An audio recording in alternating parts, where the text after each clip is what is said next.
Տիկին Պողոսյան, ճիշտ է, թեև այս պահին կենտրոնական ընտրական հանձնաժողովը դեռ նախնական արդյունքներն է ամփոփում, բայց արդեն պարզ է, որ դուք հաղթել եք, շնորհավորում եմ ձեզ։ Կարող ենք ասել, որ խաղաղության այն օրակարգը, որը դուք ամբողջ հանրապետությունում տարածում եք, տվեց իր պտուղները։ Շնորհակալ եմ շնորհավորանքի համար, իրականում թույլ տվեք ես էլ արքից օգտվեմ ու շնորհավորեմ բոլորիս տարած հաղթանակի կապակցությամբ, այո, այս ընտրության արդյունքներն էլ ցույց տվեցին, որ մեր ժողովուրդը տեր կանգնեց խաղաղությանը, տեր կանգնեց մեր պետության ինքնիշխանությանը։ Եվ եթե համեմատենք մեր ստացած ձայները 2021 թվականի ձայների հետ, անգամ գերազանցում են, ինչի համար շնորհակալ եմ անհատապես մեր բոլոր քաղաքացիներից։ Ընդդիմադիրները արդեն մինչև ընտրությունների արդյունքները դրանից օրեր առաջ քարոզարշավի ընթացքում արդեն ամեն մեկը իրեն երևակայում էր վարչապետ, կառավարություն էին ձևավորում, նույնիսկ վարչապետ Նիկոլ Փաշինյանին Ռոբերտ Քոչյանը ասում էր, որ արդեն դատելու է, նաև այս արտահայտությունների մասին կուզեմ խոսենք, հա։ Այո, կային դեպքեր, երբ որ արդեն վարչապետով էին դիմում մի մարդը, որը անգամ թեկնածու չէր, անգամ ընդգրկված չէր ցուցակում, բայց արդեն իրեն հռչակել էր վարչապետ։ Ես մի բան կասեմ, որ իրենք պետք է իրենց իրերը հավաքեն ու գնան այնտեղ, որտեղից որ եկել են, կամ ավելի ճիշտ կլինի իրենց համապատասխան տեղը, որտեղ որ իրենք արժանի են լինելու։ Դուք շատ տպավորիչ քարոզարշավ տարաք, ձեր ակնկալիքներն արդարացան այս քարոզարշավից հետո։ Քարոզարշավը անցել է հիանալի մթնոլորտում, ջերմ հանդիպումներ ենք ունեցել մեր քաղաքացիների հետ, որը կշարունակենք անկախ քարոզարշավը, որ վերջացել է, նույն մեր հայրենակիցներին ջերմ ընդունելության ենք արժանացել բոլոր մարզերում եւ Երևանում։ Շատ լավ եմ գնահատում քարոզարշավը, իսկ այն մարդիկ, ովքեր ընտրակաշառք են բաժանել կամ վերցրել են, իրենք պետք է իրենց համապատասխան պատիժը ունենան ու պետք է ոչ մի նմանատիպ այն ամենափոքրից մինչև ամենամեծ ընտրակաշառքի հետ կապ ունեցող մարդը պետք է պատժվի։ Այ նույն Սամվել Կարապետյանը, երբ ես էլ եմ իրեն հարց տվել, իրենք որևէ ձևով չէին ընդունում, որ այդ մարդիկ իրենց հետ կապ ունեն կամ այդ ընտրակաշառքի հետ կապված, այսինքն որն էր այս համառությունը, երբ որ ակնհայտ էր, որ հակակոռուպցիոն կոմիտեն հիմնականում իրենց թիմակիցներին էին, հա, ձերբակալում, կալանավորում կաշառքի գործով։ Այո, արդեն սերիալի էր վերածվել, հա, հակակոռուպցիոնի ձայնագրությունները, երբ որ մենք լսում էինք, ու իրականում ամենանողկալին այդ ամբողջ պատմության մեջ նա էր, թե իրենք ինչ ձև են վերաբերվում նույն այն մարդկանց, ում ընտրակաշառք են բաժանում, հա, շատ ամենավերջին ձևի նվաստացնում էին ու դրանից հետո անգամ այն ձայները, որ նրանք շատ քիչ տոկոս են հավաքել, բայց կարծում եմ դա էլ նրանք պետք է չհավաքեն, որովհետև ժողովրդի հետ նման կերպ խոսող մարդ, նման վերաբերմունք ցուցաբերող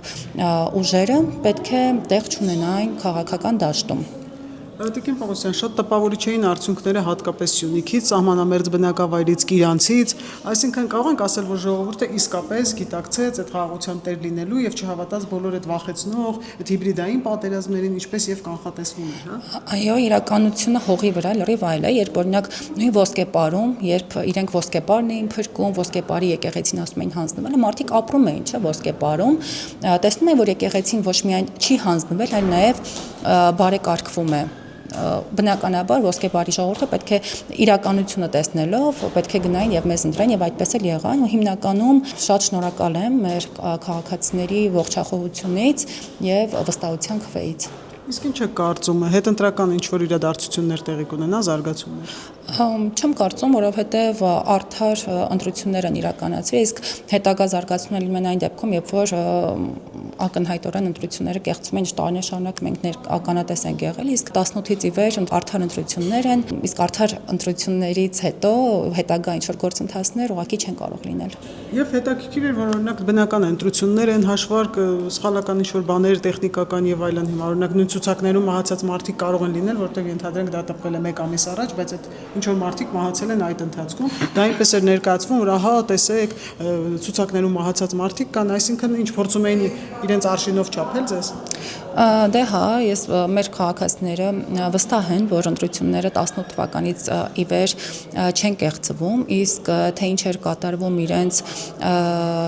իշխանության օրոք ականատես են եղել։ Միգուցե երիտասարդները լավ չհիշան, բայց կարծում եմ իրենց տան անդամները, իրենց ծնողները պետք է որ իրենց պատմեն, ներկայացնեն, թե ինչ կարգի, ինչ բացահայտ ընտրակեղծումներ էին լինում ու ես նաև մեզ բոլորիս, նաև հատկապես երիտասարդ սերնդին շնորհավորում եմ այս կապակցությամբ, որ Հայաստանի Հանրապետությունում այլևս ընտրությունները ազատ են, արդար են, իսկ այն ընդդիմադիրների կողմից փորձվող ընտրակաշառքների բաժանումը պետք է ուղղակի Այն քաղաքացիների մասը, որոնք դեռևս վերցնում են ընտրակաշառք, պետք է ամբողջովին մերժեն, որովհետև օրինակ իրաց վերցրած 100,000 դրամը վստահաբար չարժի, ուզում է լինի 1 միլիոն դրամ, ուզում է լինի 100, ինչքան որ բաժանում են, վստահաբար չարժի իրենց երեխաների ապագան, մեր պետության ապագան։ Դրա համար պետք է զերծ մնան ու իմանան, որ դրա համար իրենք պատժվելու են։ Շնորհակալություն։ Ես եմ շնորհակալ։ Հավանիր տեսանյութը եւ բաժանորդագրվիր նորությունները բաց չթողնելու համար։